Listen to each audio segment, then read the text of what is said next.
Hi there, this is Eshu. I'm the abbot here at Zenwest Buddhist Society. This Living Zen-podcast is just one of the many resources we've created at Zenwest to make Zen practice and training more available and accessible to people all over the world. Instructional videos, printable resources, and much, much more are also available on our website at www.zenwest.ca. If you're a regular listener, I'd love to hear from you. So please drop me an email at office@zenwest.ca and let me know who you are, how you got started, and what brought you to Zen. Everything we make available in person and online at Zenwest is only possible because of the support of our members and associates, people like you. If the efforts of our community are making a difference in your life, I'd like to invite you to show your support and take part in making it happen by becoming an associate or member of the Zenwest Sangha. You can do this by clicking the Join Us tab on our website at www.zenwest.ca. Thank you for your support, and thanks for listening.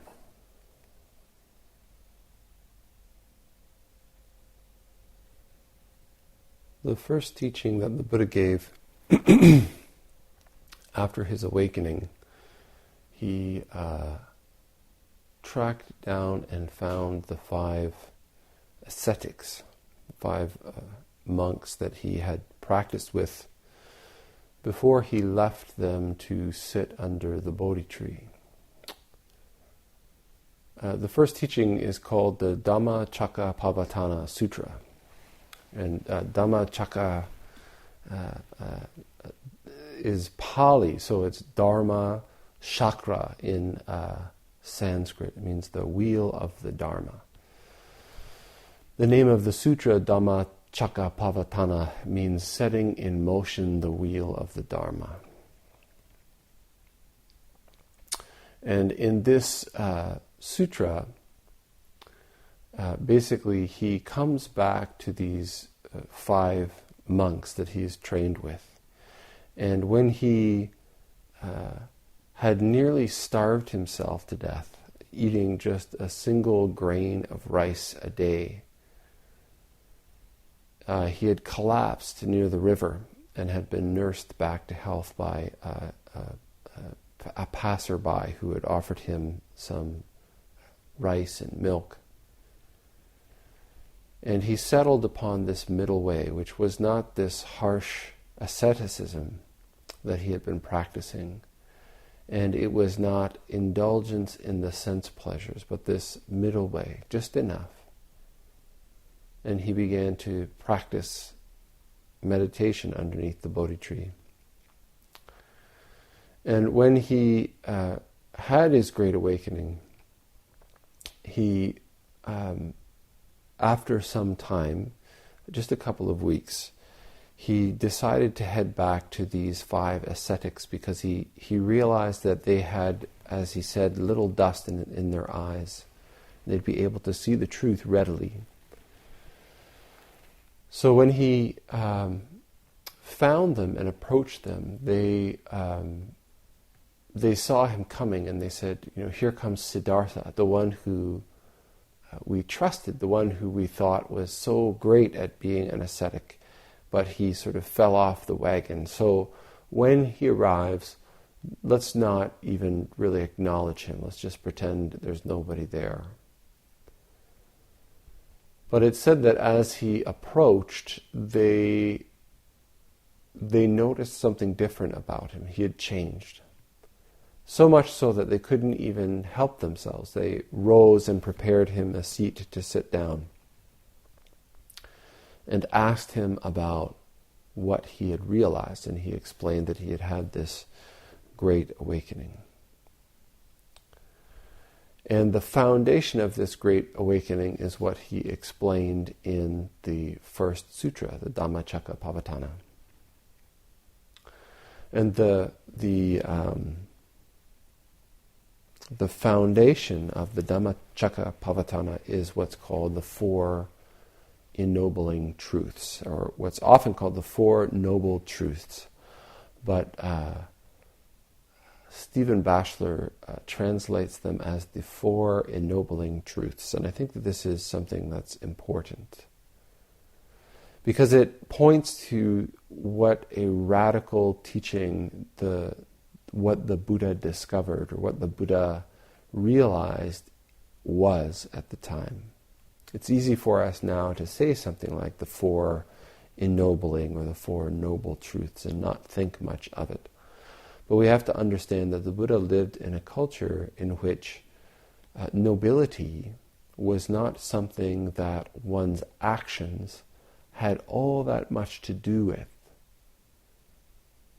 This was all predetermined by your birth. If you were born into the family of the priest caste or the priest social class, Brahmin, then you were a noble. Or maybe if you were born into the warrior caste,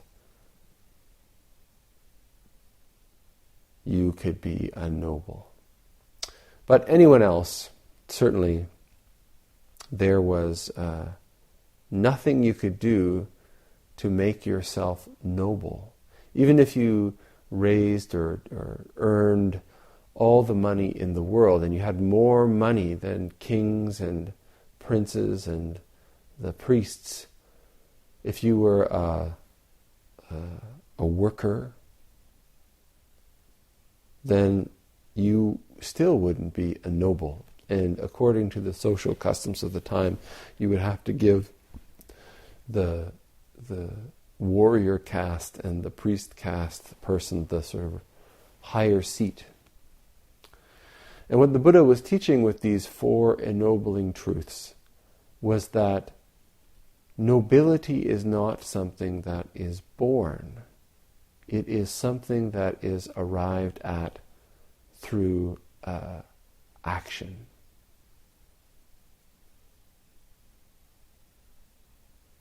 Arya is the word that is used in Sanskrit for nobility. Aryan. This is a word that even Adolf Hitler used later to describe the nobility. Arya. So the Four Noble Truths were the four foundation aspects that the Buddha pointed to for each of us to investigate, to realize our nature. And the first of the Four Noble Truths that the Buddha spoke of. Often when the Noble Truths are translated, they are translated as the truth of such and such. And I think that it's important to understand that the way that they are spoken about, the way that they're taught by the Buddha, it's not the noble truth of such and such. It's that such and such is a truth. And the first one is dukkha. And dukkha is often translated as suffering or anguish. But I think it's helpful for us because I think that if we think, we are always in anguish, we are always in suffering, we think, no, I don't think I'm always in suffering, I'm not always in anguish.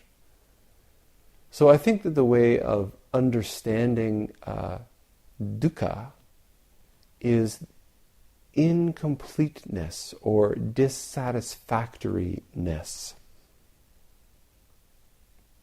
The Buddha taught that we are always in this state of having something to do. That when we sit down, something always comes up that could be better or could be more. Or the inverse is true, or we could be rid of something. It could change, it should change, is how we feel about every circumstance, every relationship, every acquisition. We are constantly in this place of needing to do something about something. we are never able to rest. We are never able to find peace. We're never able to be at ease in our lives. And this was the first truth that he taught. With all of the things that he taught, he never taught from a perspective of faith. You should just believe this thing. But rather that you should investigate it through your practice. This is why he went back to these 5 monks, because he knew that they had lived for a long time as spiritual seekers, that they had great discipline in practice, and he knew that if he just spoke these teachings, that they had the capacity, they had the practice already to utilize it and investigate the things that he was saying. So for you, having started a practice of sitting, this is something to investigate the nature of our own character, our own mind, as we go through our lives and see how prevalent, how continuous, how ever-present this fundamental dissatisfaction is. When we go after something, we are constantly seeking relief from this state of dissatisfaction. We think, if I can just have this, or if I can just get to that, or if I can just attain that certain thing, then I will be happy, then I'll be complete, then I'll be fulfilled.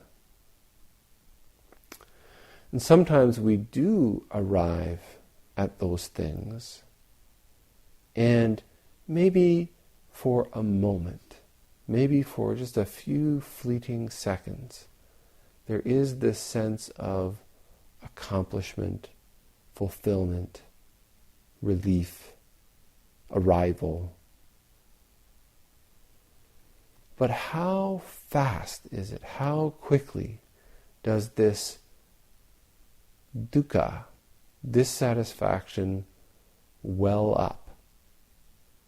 The example that's often used is like, the 2013 whatever Corvette comes out, and the person says, "Oh, I want that," and so they work really hard all year long, and they scrimp and save, and I'll be so happy just to get that car. So at the end of the year, they finally have the money to go to the car lot, and they buy the car, and just as they're pulling out, the big truck with all the cars comes rolling in, and it's got the 2014 Corvette on it, and suddenly, oh, what a piece of junk I'm driving. And that's kind of how we are all the time.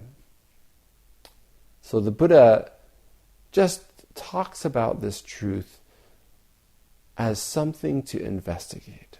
This is our foundation. Investigate the nature of suffering, the nature of what he called dukkha.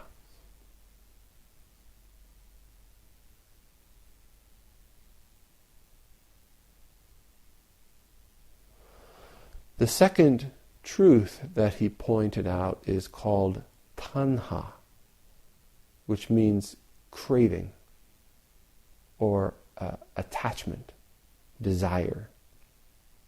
And the Buddha taught that the reason that we have dukkha, the reason that we have this dissatisfaction, is that we have craving, desire. And this desire manifests again in 2 directions. We have the desire for things that we think if we could acquire them, they would make us whole, they would make us complete, they would make us satisfied and happy. And we also have the desire to be away from away from things that we feel make us less, make us unhappy or uncomfortable. So we're in this constant state of desire, tanha, craving, the craving to have and the craving to be free from. And this is another very simple truth that the Buddha taught for us to investigate. In any situation that we find ourselves in, it's valuable for us to investigate what our relationship with tanha is. Is the situation or the activity something that we are able to be at rest with? Or is it something we want to have more of, or to finish with, or to complete? Or is it something that we want to be done with and away from and avoid? And what is there? Is there a space between these two where we are at ease and at rest with this circumstance? Now, these first two noble truths form a pair. And this is a very classic way of teaching, or even a way of working with a problem. Science, in a way, is that first we identify what the problem is, what our difficulty is. And our difficulty is dukkha, suffering. This was the fundamental issue that the Buddha left home and engaged in the spiritual path to awaken to: suffering and liberation from suffering. The second truth is, what is its cause? And the Buddha taught that its cause is this tanha. Now, I have to go a little bit further with tanha and with this sort of half of the equation. Where does this desire come from?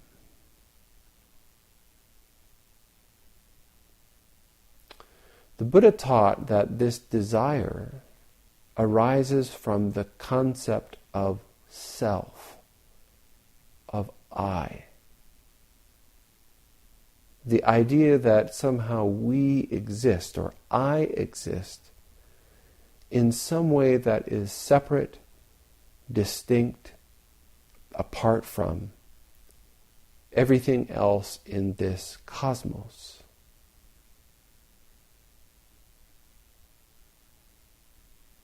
This separation, or this space, is, well, first of all, it's you can't substantiate it with evidence. This is something that the Buddha thoroughly expounded on in his lifetime, is that we can take any aspect of this thing that we call me, or any aspect of anything that we think has an identity, and we can break it up very easily into other things that are not it. We can take me and break it up into many things that are non-me. In fact, if we try to find something that we can tangibly point to that is me, we come up with nothing. My thoughts cannot be me, because the thought that I had 2 minutes ago and the thought that I'm having right now have changed. They're different. The thoughts that I had 20 years ago and the thoughts that I have today are different. They can't be the same. The feelings that I'm having change from moment to moment. The beliefs that I've had change over time. Even the physical body, science tells us every 7 years, every single cell in your body has died, and new ones have been grown to replace them, to take over. So even this body is not me. We think of ourselves as separate, and yet we can look around and understand that we impact our environment impacts us. We are intimately connected. And yet we forget it. We mistake it over and over again. If we really understood that we're intimately connected with all things in this vast cosmos, what is there for us to want? What is there for us to need? What is there, and where can we go to get away from these other, quote-unquote, things? If we are not separate from them, there is no escape. There is nowhere to go. There's nothing else to do.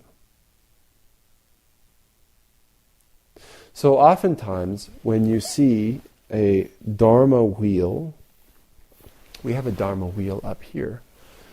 In the center there are three. And usually in a traditional Dharma wheel you have a pig and a snake and a rooster. And those three represent the foundation of suffering, this cause of suffering. The pig represents ignorance, or this fundamental confusion, this mistake that we make that we're separate. The pig grows these big ears that droop over its eyes and it can't see where it's going.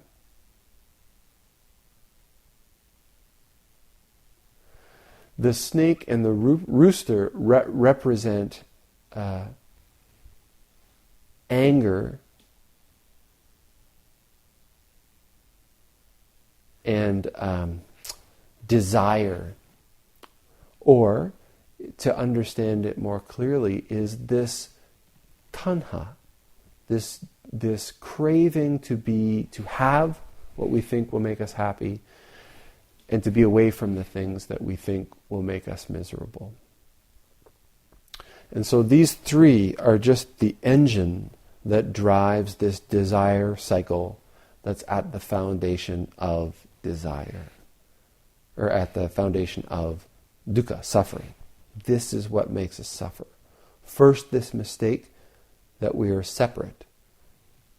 And based on this idea that we're separate, the desire, the craving for things that we take as being outside of us, and the aversion to things that we take as possible to be rid of or to avoid.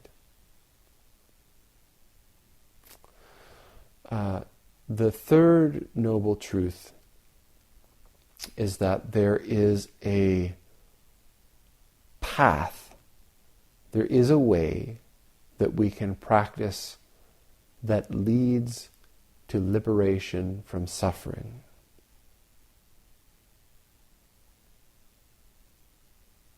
It doesn't have to be this way. We don't have to live these lives of dukkha.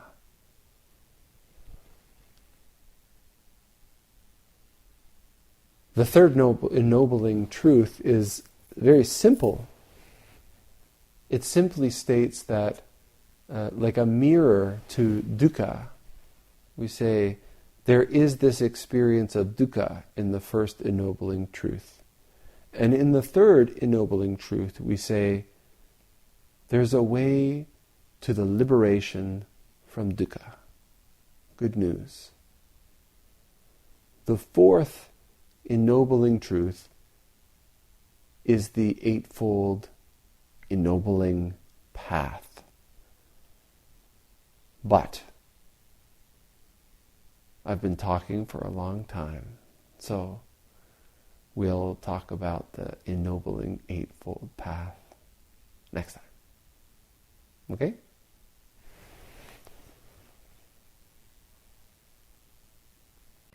Thanks for listening to the Living Zen-podcast. If you follow Living Zen through iTunes, I would very much appreciate it if you would take a moment to let me know what you think about it by rating or reviewing the podcast, so that new listeners can also hear what you have to say. Thank you for your time and for your support.